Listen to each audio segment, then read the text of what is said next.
Dans cette émission, parlez de chez vous. La maison de vacances de Toulouse-Lautrec. Le domaine envié par un roi de France. Savoir dire. Dire où vous habitez. J'habite un appartement. J'habite un appartement. J'habite chez mes parents. Une maison. J'habite chez mes parents qui habitent dans une maison.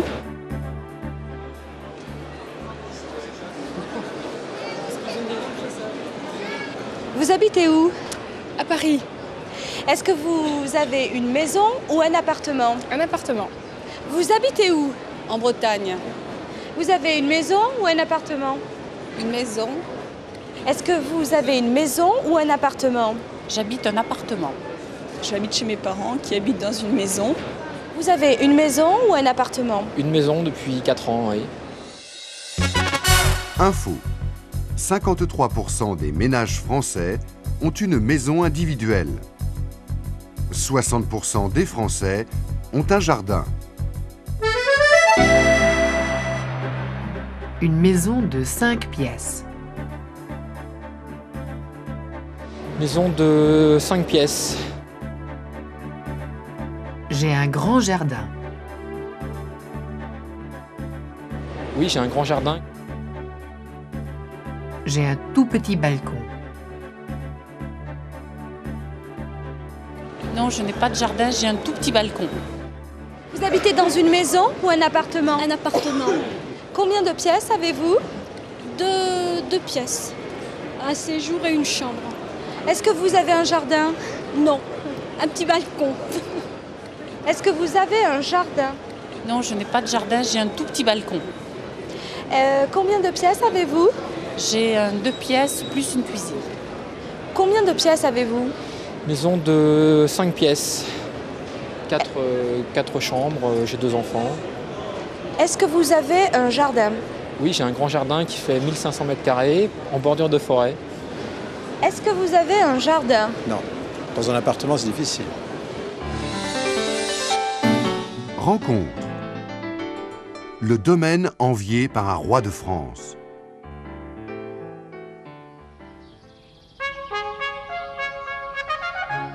Vaux-le-Vicomte, près de Paris. Commandé en 1656 par le surintendant de Louis XIV, Nicolas Fouquet. Amoureux des arts, Fouquet voulait démontrer ce que l'on pouvait obtenir avec la richesse. Ici, le jardin classique français est né, conçu par André Le Nôtre. L'extérieur devient alors un art aussi important que l'intérieur. Le présent propriétaire, Patrice de Vaugué, est fier de cet héritage. Le Nôtre et le Vaux-le-Vicomte, qui a été son premier jardin, sont très importants, presque aussi importants que Shakespeare dans la littérature anglaise. C'est une grande nouveauté dans l'art des jardins.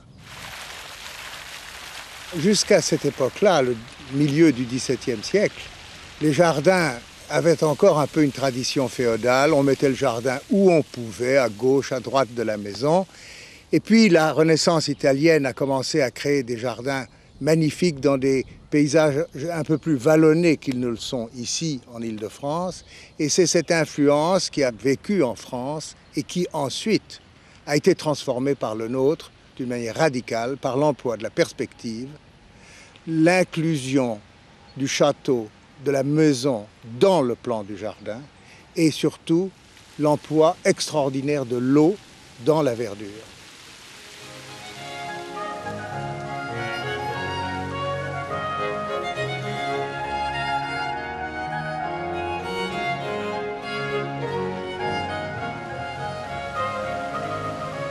Aujourd'hui, nous aimons un arbre qui laisse ses branches pousser comme il veut. Eux aimaient mieux les tailler et faire ces grands murs rideaux en charmille ou des charmes plus petits, de tailler le buis.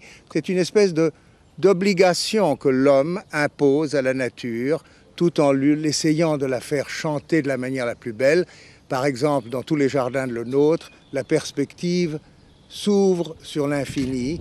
Il n'y a jamais de fermeture au bout du jardin, ni un mur, ni un rang d'arbres. Il y a une possibilité pour l'esprit, pour le regard, donc pour l'esprit, de toucher l'horizon, le ciel, et au-delà, le bonheur, etc. Fouquet, le premier propriétaire, n'a pu goûter très longtemps aux joies de son jardin.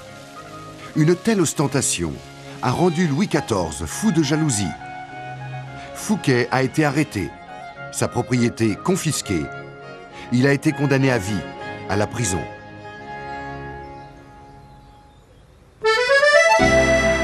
Savoir dire. Décrire où vous habitez. Une entrée. Un séjour. Une cuisine. Vous pouvez me décrire votre appartement très rapidement? Il y a une entrée, une salle de bain, un séjour, une chambre, des toilettes, une cuisine et un balcon.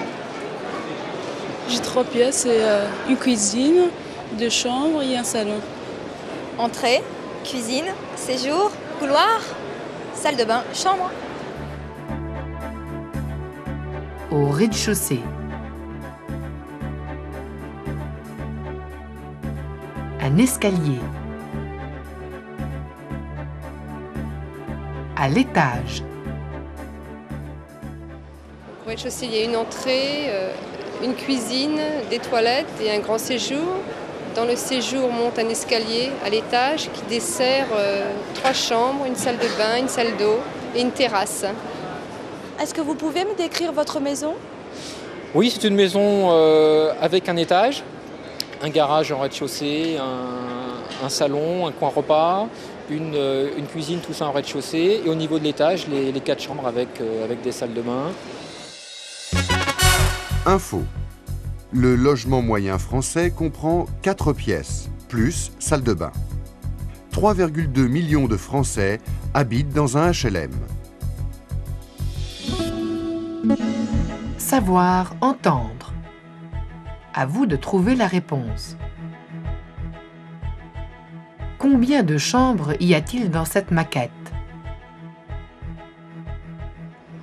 C'est une villa qui est composée de 5 pièces, avec au rez-de-chaussée un séjour, une terrasse carrelée, un coin-feu avec un patio sur la façade, une chambre avec une terrasse carrelée, une deuxième chambre en partie arrière, avec au centre une salle de bain, sur la partie arrière une cuisine, communiquant avec un garage et un cellier dans le fond, et à l'étage, une chambre donnant sur un solarium avec une mezzanine donnant sur un vide de séjour de la salle.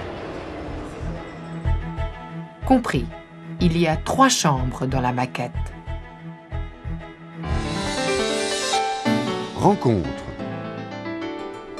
La maison de vacances de Toulouse-Lautrec.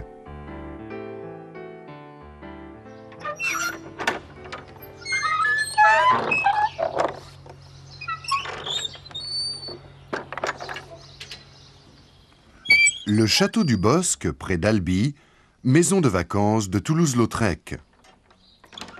Et habité aujourd'hui par la petite-nièce du peintre lui-même, Madame Tapier de Céléran.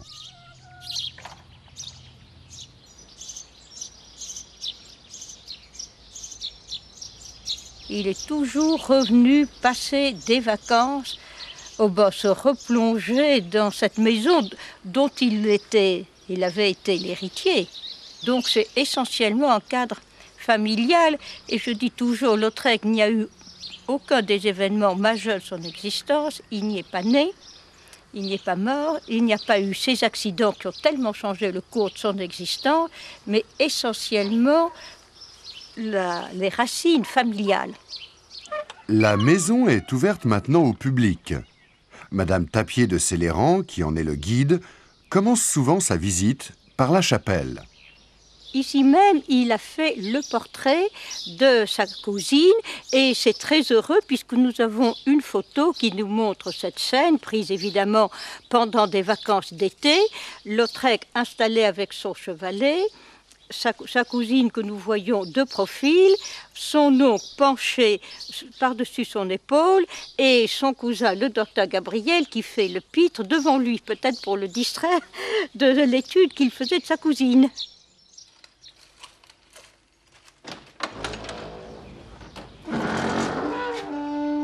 Donc ici, nous sommes dans l'orangerie qui servait de salon d'été et Lautrec ne pouvait pas s'empêcher de crayonner.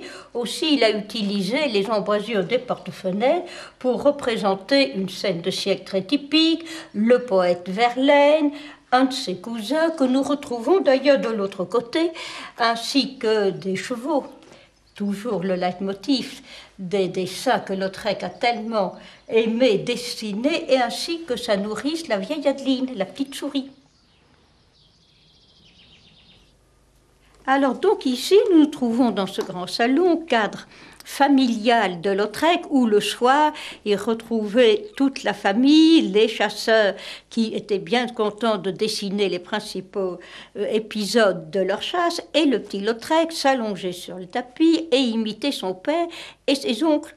Et quand on voulait l'emmener au lit à une heure qui était raisonnable pour un jeune enfant, il fallait lui enlever ses crayons et il s'approchait de la cheminée, cherchait des charbons de bois pour continuer à crayonner.